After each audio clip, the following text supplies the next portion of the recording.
Hi there, Henry from 911 Virgin, the Porsche people in Uxbridge. As ever, welcome to another video with a green Cayman. But before I get to that, just want to say hello and nice to see you all for people I met at the weekend. Had a really great Sunday and went to a thing called Megaphonics 22. Not to be confused with the Stereophonics, who are a Welsh musical ensemble of the modern era, very popular at various festivals and I'm going to say from the early 2000s, but I don't know, there or thereabouts. Anyway, it wasn't the Stereophonics, it was Megaphonics, held at a place called Boxengasse, which sounds very peculiar, and it's actually not in Germany or anywhere like that. It's in Bicester, which is kind of middle of the country, not a million miles away from Silverstone.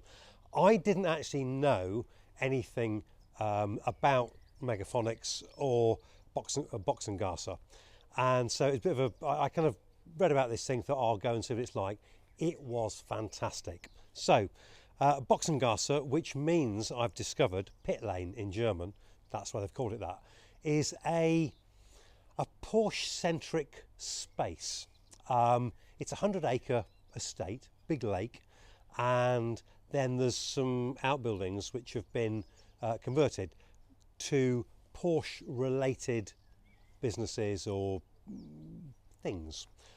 Main people, Auto Farmer there, probably technically one of our competitors I suppose, but we know them and so it's not a problem. So Auto Farmer there, they do a lot of classic Porsches, got a huge beautiful workshop there. And then Frank the landlord, he's got a place there. Turns out we sold Frank the landlord his first ever 911, I think, a cheap and cheerful 964, and he has turned into something of a collector of Porsches, and so he set up Boxengasse, and as I say, it's this kind of Porsche centric space, and as well as the kind of Porsche workshop businesses, essentially it's an outside exhibition space. And so Megaphonics 22 was primarily for kind of air-cooled cars in terms of the display area, but anything Porsche related could go. I popped up there in a little 991, and we had a really great Sunday. The cars were kind of grouped together, so all the water-cooled cars were in a car park, and then the air-cooled cars were kind of spread out in this glorious setting. There was maybe 20 traders there, had little stands, again all Porsche related, and it was just really great to kind of walk round and see classic cars you haven't seen for ages, to meet people you haven't seen for ages, and yeah, just be a bit of a kind of Porsche nerd really, and it really kind of fired me up again. You know, every now and again you kind of go somewhere and it sort of reminded me of, you know, why I sort of sell Porsches, and I suppose took me down memory lane in terms of, you'll see some cars, and as I say, met some people, and a few people came up and said hello and said how much they liked the videos and so on, and that was really kind of you, so thank you for that. So kind of hi to you, and yeah, so it'll be on again next year, so I guess they're going to call it Megaphonics 23, but I'm only guessing. But go on the Boxengasse website and just keep your eyes peeled for it, because as I say, if it's half as good as it was this year, it's going to be a really great day. Put it in your diary, drive up there in your Porsche. It's really easy to get to, junction 9 of the M40, so it's kind of central to, you know, London, the rest of the country and so on. But yes, anyway, had a great time, and if it's on again next year, make sure you go and see it. What's this? It's a Python green Cayman, but it's quite an interesting Python green Cayman. History of Boxsters and Caymans. 1996, I think I'm right in saying, when for the 97 model year, when the 996 model 911 came out, Porsche launched the Porsche Boxster. incidentally, with the kind of 911s, when we refer to them as 986s, 987s, and it's not that we're being facetious, it's just that every Porsche pretty much ever made since 1973 or thereabouts is a 911 Carrera. And so if you say, I've got a 911 Carrera, it doesn't really help you. So we tend to use the factory model designations to identify which model of 911 it is. So 1986, for the 87 model year, Porsche launched the 996 911, and at the same time launched the Boxster, which they called the 986. Then in 2005, they changed the 996 to the 997, and the 986 became the 987. And so there was a new model Boxster, and at the same time they launched a hardtop Boxster in effect, which is the Cayman, of which this is one of them. In 2012, or for the 2012 model year, I think I'm right in saying, the 997 911 was replaced by the 991, and Porsche again upgraded or updated the Boxster Cayman to 981. In 2016, Porsche changed the 911 again and made the 992, and so you would think that they would say, we'll call it the 982, but they didn't. And there was a bit of a reasoning for this, because up to that point, all the cars, both Boxster and Cayman, had had flat six, normally aspirated engines. But in 2016, Porsche had a bit of a change. And so with the normal Boxster and normal Cayman, you got a 2 litre 4-cylinder engine, but turbocharged. And then the Cayman S and the Boxster S had a 2.5 litre 4-cylinder, so flat 4 engine, again turbocharged. And the S version had a I think I'm right, it's sort of variable vane turbo on it, so it was a slightly cleverer turbo than just a standard turbo. The 2 litre didn't, that had a fixed turbo on it. So they'd made the engines, they've sort of knocked 2 cylinders off them, and so I wouldn't say to counter it, but Porsche said, okay, we're going to look back to our history. In 1959, 1960, Porsche had a thing called a 718, and it was a small lightweight racing car. It was particularly successful in the Targa Florio, and it was a bit of a giant killer. So these kind of small, lightweight, very nimble, agile cars beat more powerful, more muscular cars. And so Porsche said, well, look, we've gone from 6-cylinder, 4-cylinder, smaller engine. We're trying to sell the kind of lighter, more nimble car. So the Boxster and the Cayman became known as the 718 rather than the 982. The 718 was launched a kind of essentially a more superior car to the previous model, as you'd expect. And one of the cars that they had in the range was the GTS. Now the GTS first came out, I think I'm right in saying, in the Gen 2 997s. And towards the end of production, Porsche sort of, I say, raided the parts bin.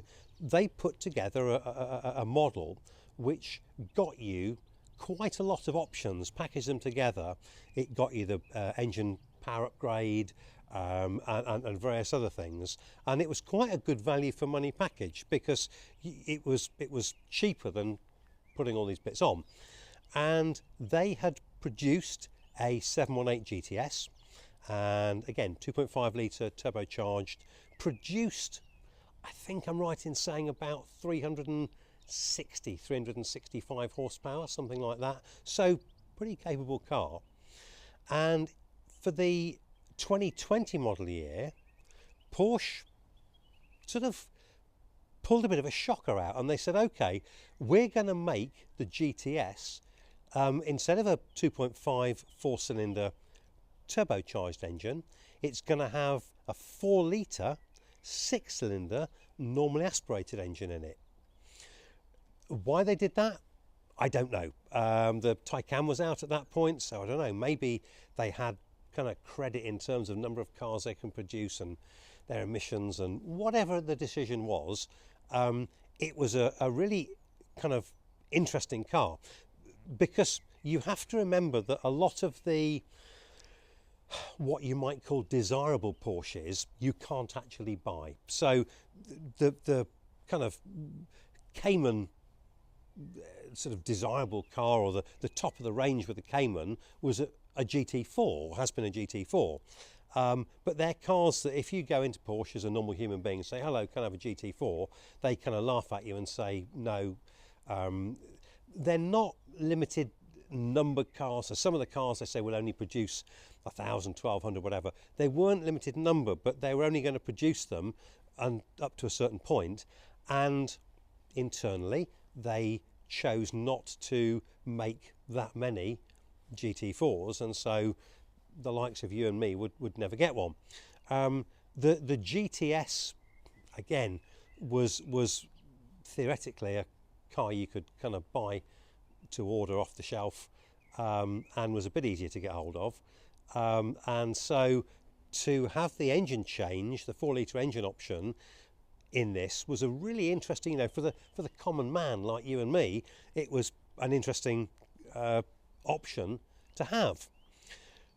With the advent of the 4-litre engine, it meant that your power went up from 365 horsepower to about 394, 95 horsepower. So all of a sudden, we're back to that stage where, you know, I'm a big fan of the GT4, love it to bits, and we did a video on the GT4, and, you know, these kind of mid-engined, hard-top, smaller, you know, cars from Porsche really are, you know, the GT4s it's an uber capable body shell, and so suddenly the GTS offered a, you know, it was a great car before, and now suddenly it's a kind of fairly spectacular car.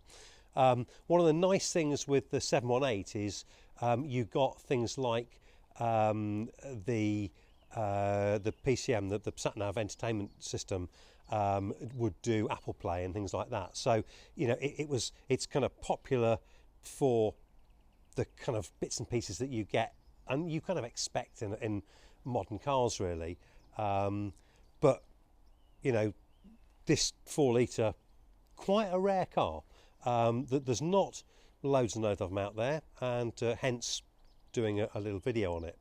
But in terms of looks between this and its predecessor, it's a similar looking car. Particularly from the rear, it changes a little bit. But the 981 and 718, you know, it's not a massively radical change. But then Porsche, it is that thing of kind of evolution, not revolution. You know, they're not suddenly going to completely redesign the wheel.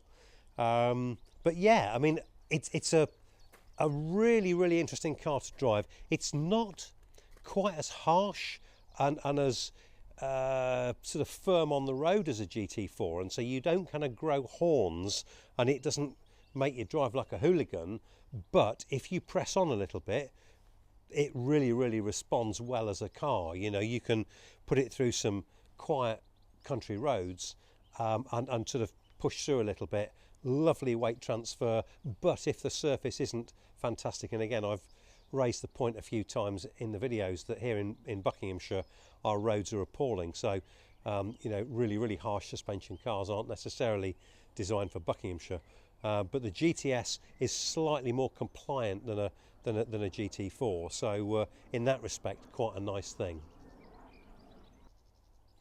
So, inside the car, wander around, see the beauty.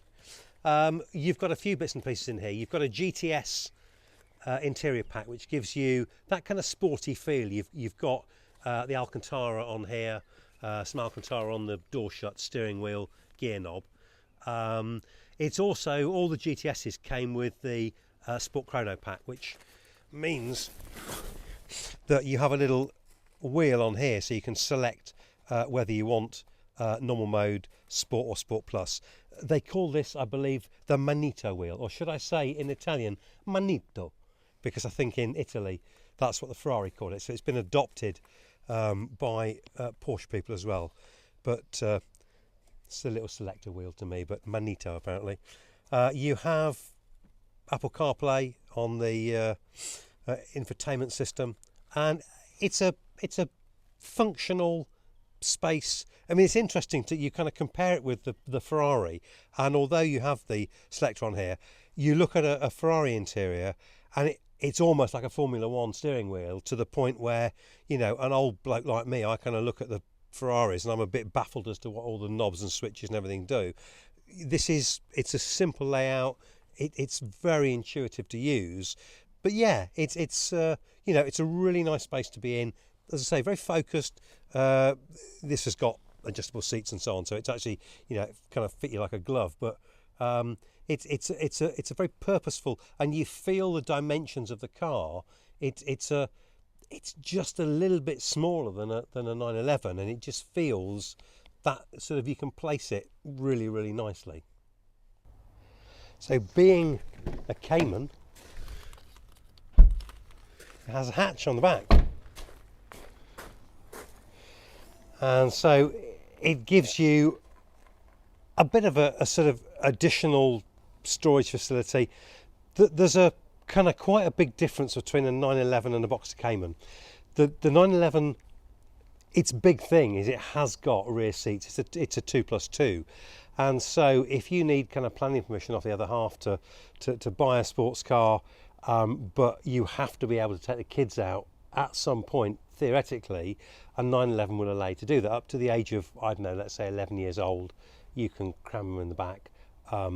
I say cram them in the back, it makes it sound as though it's not a pleasant thing to do. It's glorious as a child being in the back of a 911, and it's very important, all you people that have 911s, take your children out with you in the back of the 911, because you are selling them the dream of owning a car, and they will be our next customer. So if you don't put them in the back of your car, we don't eat. So please take your children out in your Porsche 911s.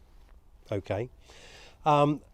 It's a slightly tight space for an adult to be in the back of a 911, but it does have that ability. The Cayman and the Boxster are solely two-seater cars, obviously, so you tend to find the kind of demographic of a Cayman owner will either be maybe younger, no children, or ironically a kind of more mature owner. You know, I myself, I've a 21-year-old daughter. She's at university, off working at Rolls-Royce as an internship at the moment, and all of a sudden, me and the missus can get in a two-seater and start using the little cars more, as opposed to taking, you know, 3 people, 4 people out at a time. So you find that you know, once the kids have flown the nest, the Cayman is a really kind of popular choice. You know, some people have it as a second car and they go out, you know, on their own and so on. But you know, a reasonably practical car. I was speaking to someone the other day, went out playing golf with a mate, and they get 2 sets of golf sticks in the back here and 2 people sat there, you know, which you can do. The 911, although you can put stuff in the back seat, the loading of it is slightly awkward. So the Targas, some of the Targas have a back window which pops up, which helps you load the back space area, but they are slightly awkward to kind of feed stuff in. But Cayman, it's nice. It's a bit shallow here because obviously your engine, as a mid-engine car, is just underneath there. You also have space at the front.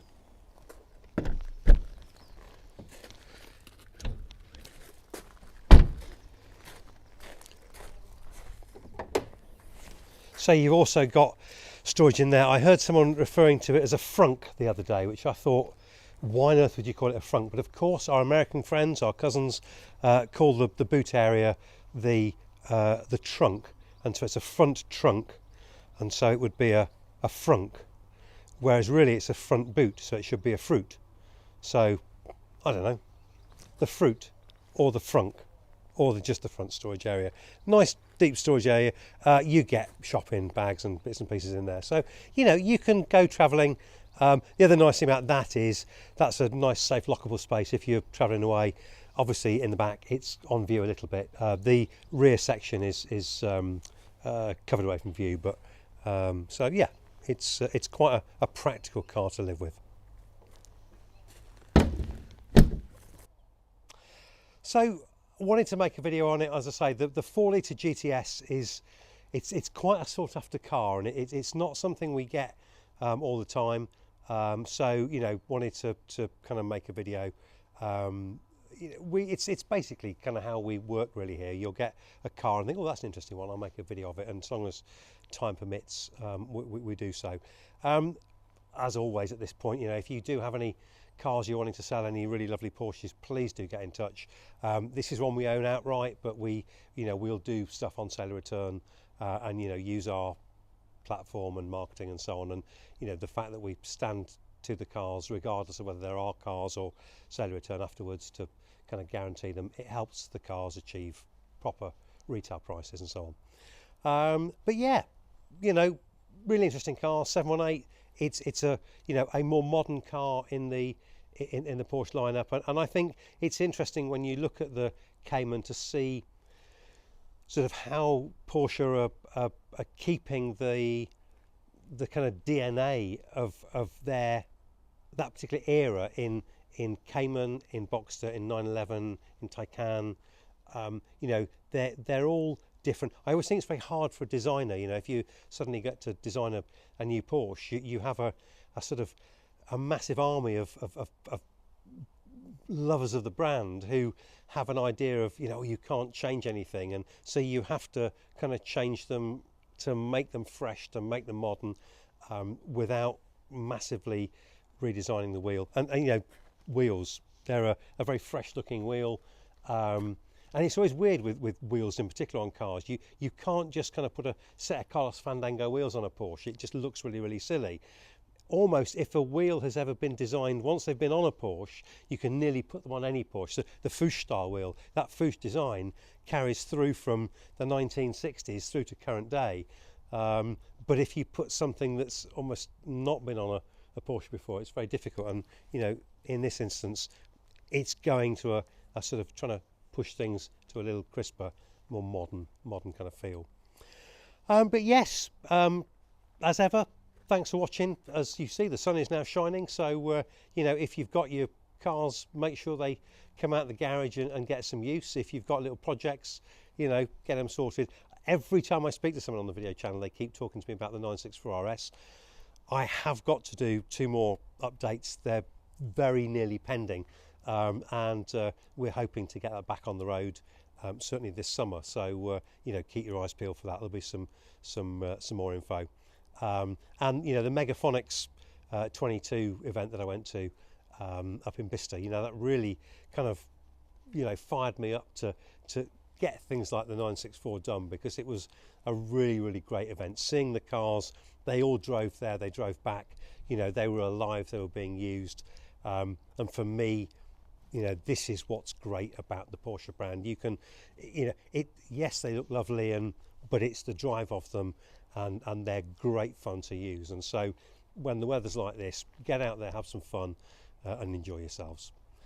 I'm Henry, we're 911 Virgin, the Porsche people in Uxbridge. Many thanks for watching. Stay safe. Bye bye.